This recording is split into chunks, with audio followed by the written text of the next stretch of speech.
The doorbell shivered through my apartment like a coin dropped into glass. Outside Seattle was December wet sidewalks, cedar breath, a smear of red taillights on the hill. If you're watching this, subscribe and tell me where you're watching from. I wiped my hands on a dish towel and opened the door. 2 children stared up at me in puffy coats, cheeks pinked from the cold, their rolling suitcase huddled like a seal between them. My niece's glove held a folded note under the handle. "Aunt Mara," she said, "Grandma said you knew." I took the paper. Ink bled where a raindrop had landed. "Dinner at the Vineyard, back by 10. You're a lifesaver, Mom." "No please, no question mark. Just certainty written in my mother's careful loops." Behind them, the hallway smelled like damp wool and peppermint. I felt the old knots inch high under my ribs, the one that formed each time I was drafted without being asked. I exhaled, stepped aside, and said what I always say to children who did nothing wrong. "Come in, you're not in trouble." I set the suitcase by the radiator, hung their damp coats on a chair back, and poured 2 cocoa mugs from the stovetop pot I'd made for myself. The steam smelled like cinnamon and milk. While the kids cupped their hands around the heat, I unfolded the note again. The paper was from my mother's stationery cream de coal edge, tiny blue pinacone in the corner like a boundary dressed up as a Christmas card. My phone buzzed on the counter, a fresh text stacked on 4 missed calls. "You're our best helper. Just tonight we'll bring dessert. We're already late to the Kellers. Please, back by 10. Promise." Receipts don't argue, they just exist. I took a screenshot, the gray bubbles and time stomp like stitch marks across a wound. "We had macaroni earlier," my nephew said. "Grandma said to say thank you." "Thank you," I said, "because children shouldn't be made to carry adult debts." I called my mother. She answered on the second ring, laughter and cutlery in the background. "Sweetheart, you're an angel," she said. "They were so excited to see you." "You didn't ask," I said. "You told." "We thought you'd say yes," she said, voice slipping into that soft, practiced contralto. "You're home. You don't have plans, and you've always been the organized one. Family needs you. It's not a big ask." There it was, duty disguised as love, a reasonable favor shrink-wrapped in flattery. A fake compromise followed. "We can cut dessert short and be back by 9:30, she said. "Half an hour early. See, we're meeting you in the middle." I looked at the children, their socks steaming gently on the radiator grill. I looked at my own small tree in the corner, the white lights I'd wound precisely, the paper star I made from an old atlas page. In my chest, the knot eased, then tightened again as a clear sentence rose. "Family isn't a job I didn't apply for. 9:30 is not a compromise," I said. "It's still a decision you made for me." "Mara, don't be dramatic," my mother said. "You adore them. It's Christmas." "I do adore them," I said, "and kindness is not consent." Silence, quick and sharp. Then the party swelled behind her, someone calling a toast. She tried one more hinge. "We'll drop by with that pear tart you love. And hey, this keeps you from being alone tonight." Win-win. That was the pivot my solitude, recast as a problem to be solved by my labor. I watched a raindrop creep down the window and split into 2. "I'll take care of the kids," I said, "but I'm setting a line. I'll text you where it is." I warmed them in dry socks, set the cocoa on coasters, and unzipped the rolling suitcase to find pajamas. On top lay a clear plastic sleeve with a printed sheet inside my mother's serif font. Perfectly justified margins. Christmas Eve plan, Mara. 5:30 drop-off, 6 o'clock dinner at Keller Vineyards, 7:45 kids, movie and lights out. 9 o'clock FaceTime Dad if they ask. 10 o'clock we're back. Notes, Max's inhaler in side pocket. Ellie hates peas. No sugar after 7. Thank you. You're the best. Mom. Receipts don't argue, they just exist. I slid the itinerary back into the sleeve and felt the trap click. Arrival delivered by children, absence arranged. My consent assumed, printed, stapled by expectation. "Is Grandma mad?" Ellie asked, twisting the sleeve's hole punch with a fingertip. "No one's mad," I said. "But the grown-ups made a mistake." I found the inhaler, a tiny blue whale against quilted nylon, and set it by the cocoa. Outside, a bus chuffed at the stop. The building's old radiators ticked like a sleepy metronome. We stood at the window and watched the hill fog smear into one soft thing. "Movie," I said. We made a nest on the rug. I let them choose, because children rarely get to choose. Max lined up his 2 toy cars, nose to nose, calamity and apology. while Ellie pressed her cheek to the cushion seam and breathed slow. My phone lit again. All good. Keller's doing a mulled wine. Back by 10. Promise. Kids okay. We need to talk about notice. Tomorrow is simpler. We'll pick them by 8 for church. Tomorrow was not discussed. The dots appeared, vanished. No reply. Halfway through the movie, Max fell asleep with a fistful of blanket.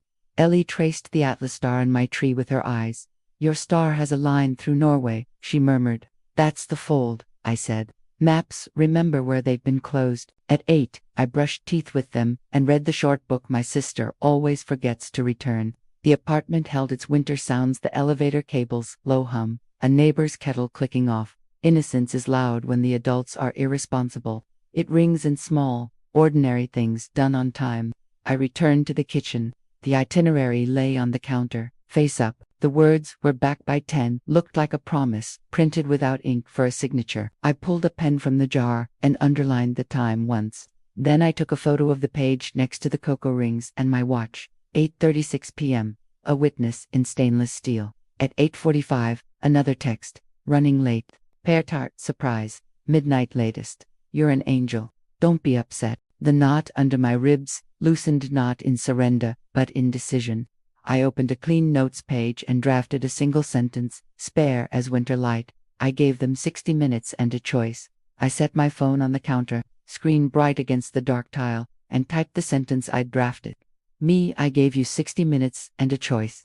Pickup window, 9:45 to 10:45 p.m. I watched the dots flicker, vanish. The radiator sighed. A delivery truck groaned on the hill. In the living room, the credits rolled in blue light over 2 sleeping shapes. I added theboundary.com and precise. If no pickup by 10:45, I will drive Max and Ellie to your house and ring until an adult answers. If refused or no answer, I will call Seattle Police non-emergency to document a custodial transfer at the public station on 12th and Pine. This is for the children's safety. Lawful framing, not a threat procedure. I opened my calendar and created an entry. Unplanned childcare notice, sent 9:45 to 10:45 p.m. Then took a screenshot with the digital second-hand frozen at 8:50 p.m. Receipts don't argue, they just exist. I sent the screenshot in a group text to my mother and sister, added the printed itinerary photo from earlier, and wrote, kindness is not consent. Please confirm who is picking up. A reply flared, angry and bright. Sister, it's one night. Stop making everything legal. We're 10 minutes away. Me great. Text when you park. The apartment held its night sounds, the elevator pulleys humming low, a neighbor's laugh traveling through pipes. I rinsed the cocoa mugs, lined them to dry, and wrote a short email to myself and CC'd my mother's address. Subject line, notice of pickup window, 9:45 to 10:45 p.m. In the body, I summarized the facts, drop-off time, itinerary language, my messages. I pasted the 2 screenshots, saved a PDF, and watched the tiny progress bar complete. Paper where people forget. At 9:18, my mother called. I let it ring once, then answered. You're being extreme, she said. We're almost finished with the pear tart.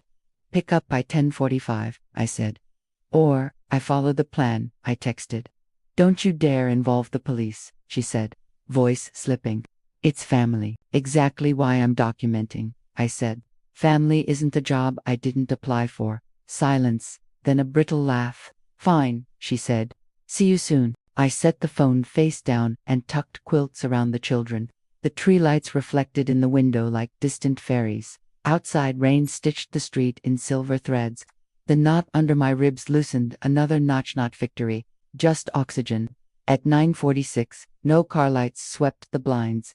10:02, no footstep. 10:21, a new text arrived, festive and careless. Mom, running behind. Keller's poured another round. Don't be upset. Midnight latest. I looked at the time, the calendar square pulsing quietly, and reached for my keys. I zipped their coats, lifted Max onto my hip, and guided Ellie down the stairs with her hand in mine. The night smelled like wet cedar and hot breaks. I buckled them in, tucked quilts over knees, and drove the quiet streets that curve up toward my parents. Craftsman, the one with the copper porch light and the wind chime, tuned to a low C. The living room glowed through the front window, tree lights, glass reflections, the powdery shine of a bakery box on the entry table. I rang.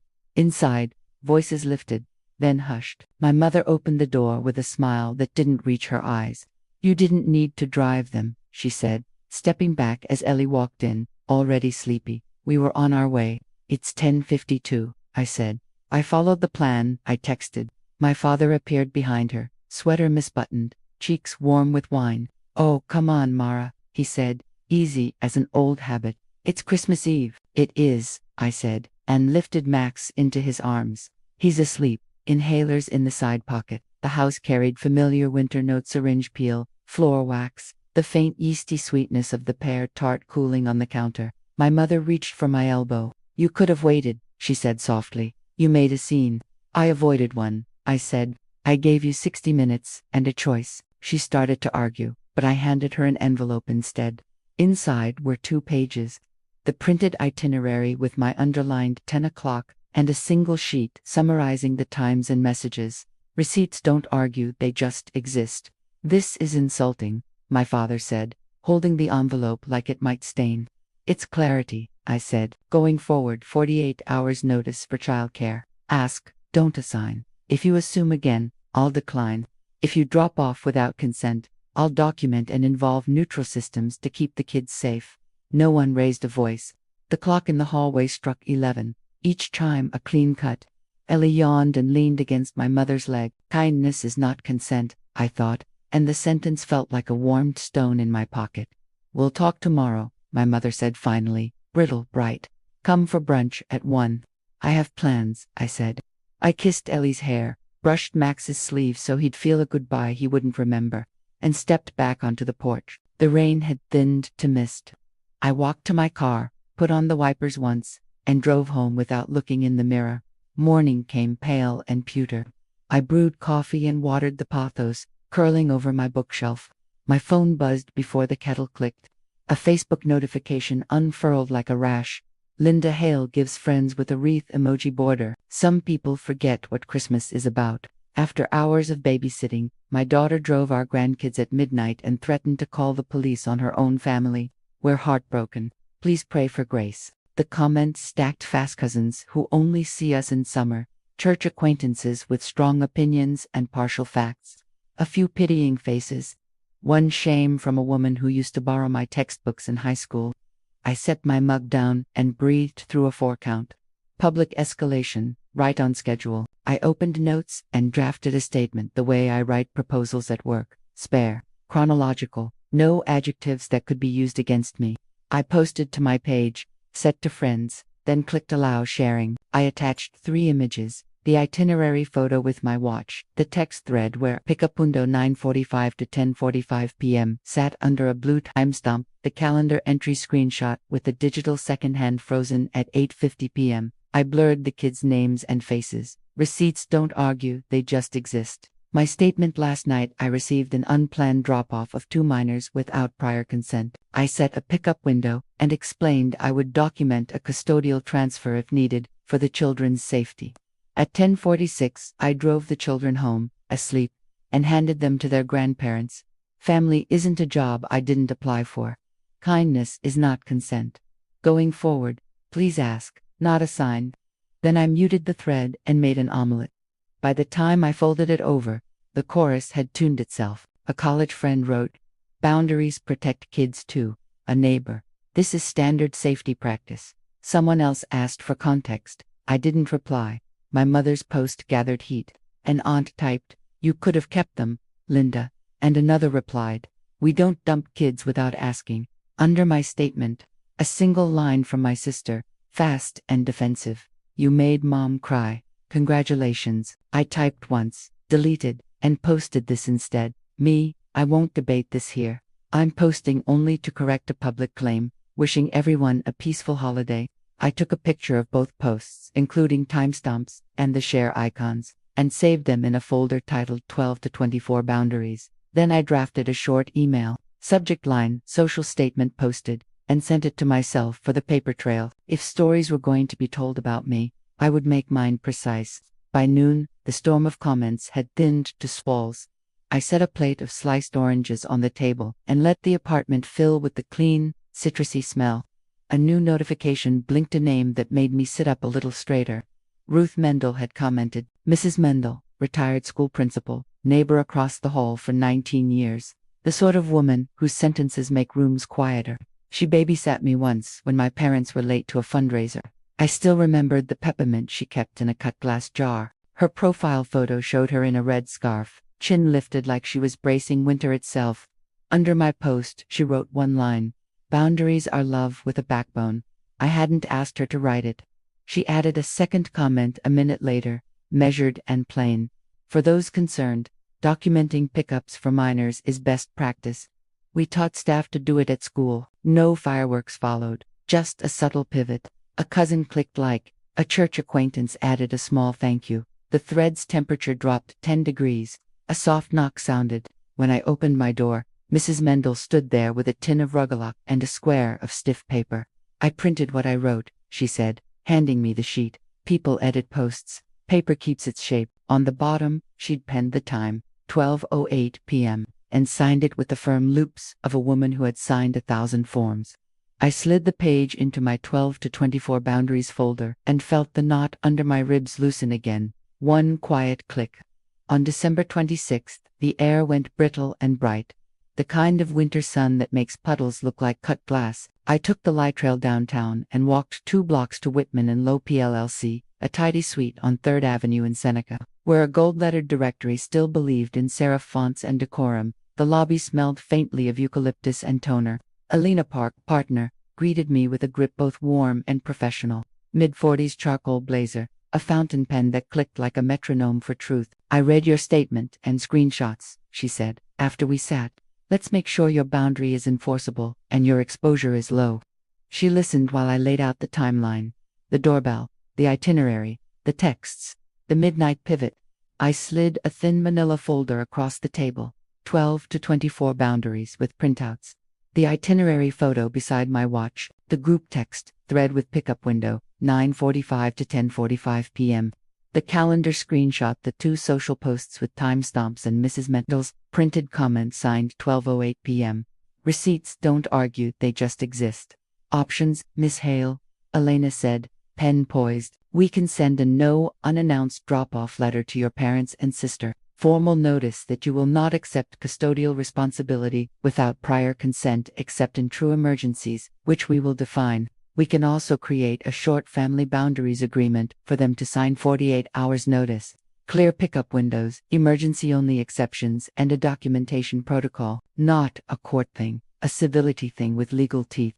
What about last night? I asked. They're already telling a public story that isn't true. We're not litigating Facebook, she said, a flicker of humor. But we'll include a defamation reservation, a single line, that if false statements continue, you reserve rights. Quiet, not saber-rattling, she dictated while I watched the pen leave neat rivers of blue. Addressed to Linda and Thomas Hale and Abigail Flynn, states, you cannot be assigned childcare without prior written consent. You require 48 hours notice except for medical emergencies verified by an ER intake or police case number. Requires pickups within a defined window.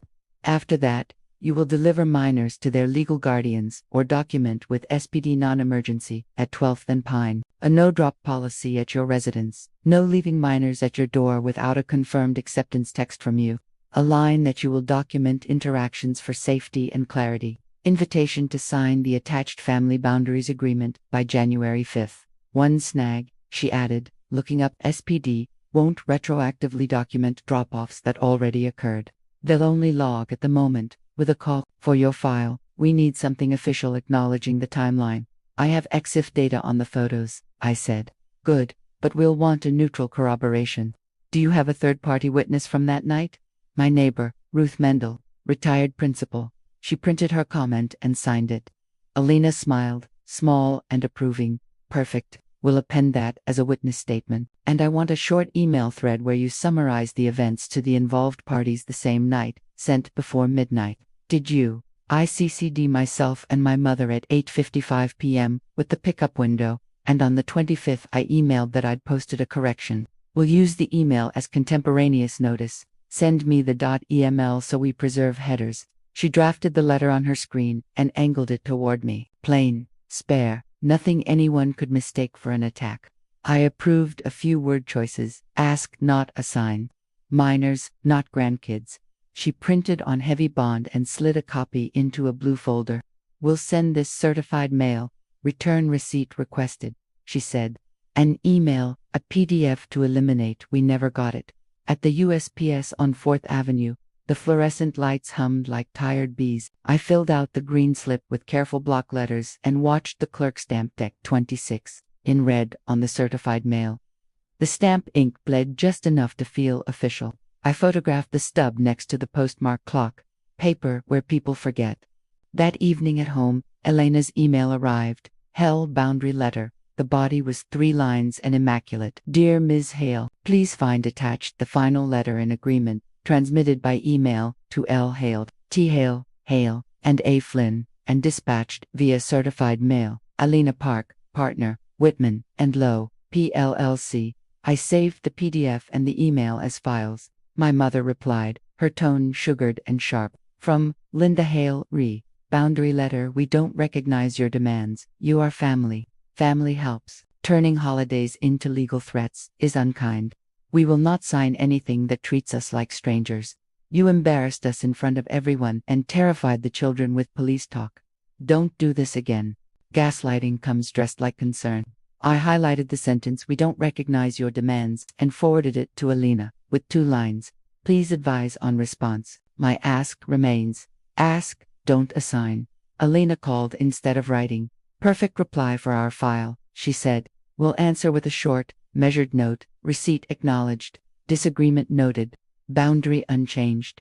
And we'll reattach the agreement. If they refuse to sign by January 5th, we proceed as if unsigned. You continue to decline unannounced drop-offs and document. What if they try again before then? I asked.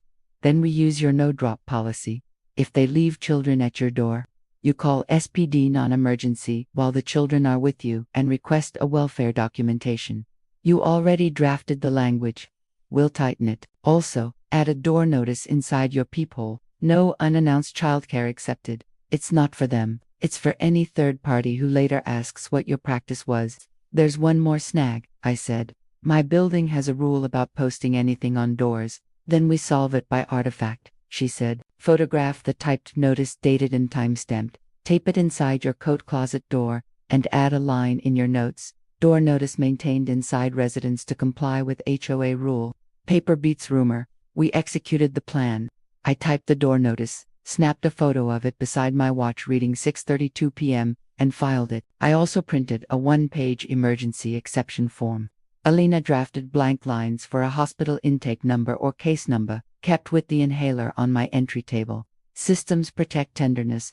I felt calmer just seeing it there. On December 27th at 9:03 a.m., Elena's response went out 6 sentences. No adjectives, ending with, absent mutual agreement. Ms. Hale will not accept responsibility for minor children without prior consent and adequate notice, except in documented emergencies. I received a receipt at 9:07 a.m. 4 minutes later, my sister sent a separate email. The subject feral, you've lost your mind. I didn't open it. I dragged it into the same folder and took a breath that reached all the way down. When the mail carrier slid a hard green card through my slot 2 days later, I turned it over and saw received by L. Hale -1228, signature on file. The certified return receipt felt like a small hinge clicking shut. The story was no longer just what people said. It had dates, numbers, and a tracked journey through the world. Quiet changes first. On December 30th, a postcard-sized envelope slid under my door cream stock, like my mother's stationery. But the handwriting was my father's block print. We'll discuss after New Year. No need for lawyers. Dad, I photographed the note against the wood grain of my floor and filed it with the certified mail stub. Paper where people forget. That afternoon, my phone chimed with a new notification from the church bulletin app. Nursery volunteers, January rotation update.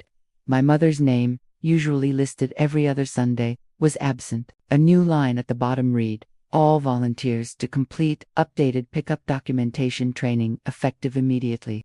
I didn't screenshot out of spite, only to see it clearly. Systems had moved a millimeter at a time. On January 2nd, a neighbor forwarded me a polite email from the Queen Anne Neighborhood Association. Thomas Hale has submitted his resignation from the events committee, effective 1/2. We thank him for his service. No commentary. Just the line that made a small picture in my head. A folding chair, pushed in and left still. Elena's call came the next morning. Voice crisp over the winter static. Abigail wrote, she said. Says she's willing to sign something simple. We'll keep it simple, and keep the teeth. At 11:42 a.m., my inbox pinged. Abigail Flynn, I'll sign if it means you won't post about us again. We didn't mean to assign you. We just assumed. 48 hours seems long sometimes with kids. But fine. Alina replied before I could. Alina Park. Executed agreement governs conduct, not posts. Ms. Hale will continue to correct inaccurate public statements if necessary. Please see Section 4 regarding notice. On January 3rd, 3 PDFs arrived titled Family Boundaries Agreement, signed, .pdf. Electronic signatures, Abigail Flynn, Thomas Hale, Linda Hale, my mother's looped L and H trailing sugar, like always. I opened the file and read the 3 paragraphs I had asked for in December. Now in black and white, ask, don't assign, 48 hours notice, no drop policy. Beneath, my own name waited. I signed, saved, and added a calendar entry. Agreement executed -1/3 to 3:22 p.m. I took a screenshot and slid it into the folder. Another tile in the mosaic. The public story didn't reverse, it went quiet.